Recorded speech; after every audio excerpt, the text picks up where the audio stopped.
Hi everybody, it's Tom from Vehicle Visionary. I hope you're having a great day today. This is the 2024 Honda CR-V. It's the EXL trim level. For those of you who are looking for a non-hybrid version of the CR-V, this is a great model to consider. But does it have the right features for the right price? Well, that's why we're here at Holmes Honda today, to see if we can answer that question for you, or at least give you the information to answer that question. This specific model comes with an exterior color of platinum white. It has a black interior. You're going to find Honda sensing here. That will include Honda's safety suite of driving aids such as traffic jam assist, road departure mitigation braking, lane keeping assist, adaptive cruise control. All of that is here.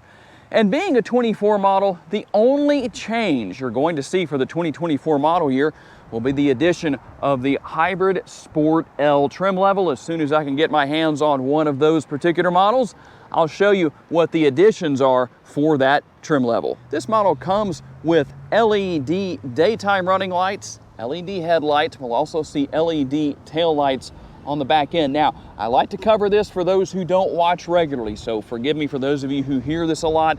The flickering effect you see with the lights has to do with the shutter speed of my camera. It's a common problem with GoPros, so when you see that happening, it's not something you can make happen with the vehicle. It's not something that's wrong, whether it's with the headlights or maybe the interior, the center screen, something like that, because people ask about that, and that's understandable. You will find the active air curtains here on the front end to help improve aerodynamics, reducing drag and helping with improved gas mileage. The air flows through this area. This model is front-wheel drive, but all-wheel drive is optional. And so, depending on what you want, well, there are your options. How about tire and wheel size? 235 on the width. We're going to have a 60 series sidewall wrapped around the 18-inch wheels. And there is something that, well, kind of seems to be making a little bit of a comeback, maybe, of sorts. It hasn't ever completely disappeared, but it's not as popular as it once was, and that is chrome. So you're going to see the chrome brow across the front end right here, right between the hood and the grille and the headlights there. We'll also have that surround on the side windows. We'll have the body-colored mirror caps here with the power adjustable, heated, but manually folding side view mirrors. They do have the turn signal indicators built in, as you can see. And yes, there is blind spot monitoring. What about the remote? Let's take a quick look at the remote. No changes for 2024, but if you haven't seen it since 2022, well, it does look different, a little bit of a different layout. But the same basic functionality you'll also find. I know a lot of you like it. Remote start right there. We're also going to have the LED tail lights, finishing things off here. The rear roof spoiler, the body-colored shark fin antenna, and depending on which model you go with, you can tow up to 1,500 pounds max towing. And one big difference that you're going to see here, maybe not a big difference, but it is a difference nonetheless. Cargo capacity. So it ranges between 36.6 up to 39.3 up to 76.5 cubic feet. But you'll get the most bang for your buck here with the CR-V EXL, or the non-hybrid versions, which is not just the EXL. But one thing I do want to show you real quick, and the reason why you have a little more cargo capacity here, 36.6 is going to be to 76.5, is going to be because you can change the position of this floor. That is nice, just so you can see what's there and how easy that is to do. Something else that you won't find with the CR-V hybrid models is what we have under the floor right here, a spare tire. Obviously you have all of the tools to change that. You'll also find cargo lighting, or cargo space lighting, cargo area lighting right there, and a 12-volt power outlet. Now I'm going to lower the rear door. That is a power rear door, obviously, as you can see. And we'll take a look into the black interior. You can release this seat belt. There's just a little release down here. There's a tool that actually comes with the vehicle, but you could use a narrow enough key just to release that. But I did want to show you what it looks like with the seats folded down. And since some people think they need to see both sides folded down, Not that it's really that big of a deal, but I have had people say that in the comments section, so we don't want anyone to get upset and have a car review Kleenex moment because I didn't lower all of the seats. There you can see what you have. And all kidding aside, the good news here, notice that they're completely flat. That helps a lot as far as cargo space goes, instead of having it sitting up at an angle as we see in some vehicles. And here under the hood is the 1.5 liter direct injection turbocharged 4-cylinder. 190 horsepower, 179 pounds-feet of torque, mated to a continuously variable transmission. I know a lot of people won't like that, but they are well behaved, not as bad as they once were, so just so you know. And how about MPGs?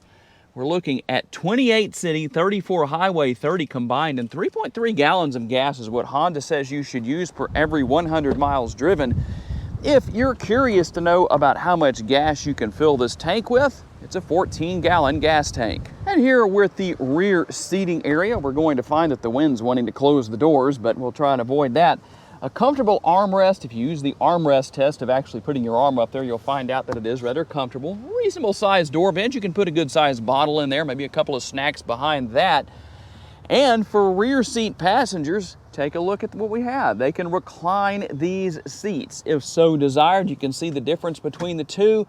We obviously have the fold down armrest with the cup holders built in right here. We have a seat pocket on the rear of the passenger side seat, and dual air conditioning vents along with dual USB ports on the rear of the center console. Now there's still no panoramic sunroof. I didn't really expect that to change for 2024. How many of you would like to see that, or how many of you would prefer no sunroof at all? And with the driver's side door, you have all the controls and switches and functionality you likely expect to see. You do have 2 settings for seat memory. That's always a good thing to have. And we can open the power tailgate, or power lift gate, I should say, with the button right here, or you can turn traction control on or off down there, depending on what your situation is. The lever right here drops. You can adjust the tilt and telescopically adjustable steering wheel, and we can hit push button start to take a look at the dashboard as far as its layout and functionality goes. A very nice look. We can hit the home button here a couple of times and get to this screen where you can go through quite a bit of information and details depending on what you need to know or want to know about with the vehicle, what's going on, gas mileage, all that good stuff, your information depending on what you need to do with the vehicle. So there you go. You can see what you have there, digital and analog speedometer. So depending on what your situation is and what you like, well, you have some options there. This model does, believe it or not, come standard with blinkers or turn signals on the exterior. You can control those via this lever. It's like that on all vehicles, believe it or not. At least here in the US, they're on the left-hand side. So if you're not sure about how to use the blinkers or what that's for besides controlling the lights on the exterior of the vehicle, well, now you know. And right over here on the right-hand side, can't say anything sarcastic about that because most of you, if not all of you, unless you have Rain-X on your windshield, are using this lever because that's how you control the front and rear window wipers. You also have your steering wheel mounted controls here. There's everything for cruise control, push button start, and the infotainment screen here. I like the angle because it reduces glare. It's a very simple system to use. No major changes ultimately between 2022 and obviously here to 23 and 24, but just the look has changed. It's still just as easy to use as ever before. You can wirelessly pair your phone in this particular case. You have your vehicle settings here, and it's very easy to know what you're looking for because you see the graphics on the screen. Very nice, very clear. And then speaking of clear, we have a clear rear view through the multi-view rear view camera. You can see what we have here as far as that goes. Quite a bit going on in favor of this model, I would say. The one thing I wish was here that is not. You do have heated seats, but today's high is going to be, I think, 104 degrees. That means ventilated seats would definitely be useful. And if you're curious right now, you can see it's 9:48 in the morning, and right down there, 85 degrees already. Now, if that was the high today, I would be happy. It's not going to be. But that means you can take full advantage of the dual zone climate control here in the front as far as your settings go, so that's a good thing. You're going to have the power outlets here, the 12-volt power outlet and your USB connectivity options, as well as the wireless charging pad. And for those who do not like a push-button shifter, good news, you have a conventional style shifter. That's always a good thing. You can see what all we have here with turning off the auto stop start feature, or idle stop as some manufacturers call it. There's hill start assist, power parking brake, and brake hold mode. You also have, well, depending on how tall you are, this center console with the lid being where it is can be very useful as an armrest. You can lower the seats, obviously. Both seats are adjustable, so you can adjust that to your liking. You also have plenty of space within this area, so that's a good thing. And last but not least, driving modes. Let's talk a little bit about that. We have normal. Let's go down here to econ mode. We're going to have snow mode. Let's see here. You might notice there's no sport mode. Well, that's because you're going to have to come down here to get into sport mode. You have the D for drive, and that S does indeed put this model into sport mode. If you were curious about that, well, that's the situation. And by the way, you also have parking sensors, front and rear. That's a good thing. That way, well, you know what's going on around you based on what those sensors are telling you. Just a nice little added feature of modern day technology. And you might wonder about a test drive today. This model is actually a dealer trade. Not going to be able to give it a test drive today, but that's okay. I'll link a video down in the description of this one for an EXL where I do a test drive. You can click on that and it will go right to the test drive, so make sure to check that out if you need to know more about that. But I do want to know, what do you think about this model?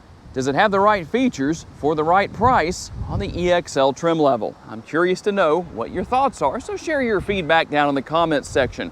I do want to say a special thanks to my friends here at Holmes Honda for loaning me this 24 CRV EXL for the day, and a special thanks to each and every one of you for being kind enough to take the time to watch and give me the opportunity to give you a vision for your next vehicle. If you enjoyed this video and would like to learn about other vehicles you may wish to consider purchasing, check out the video that's on the screen right now, and I will see you there.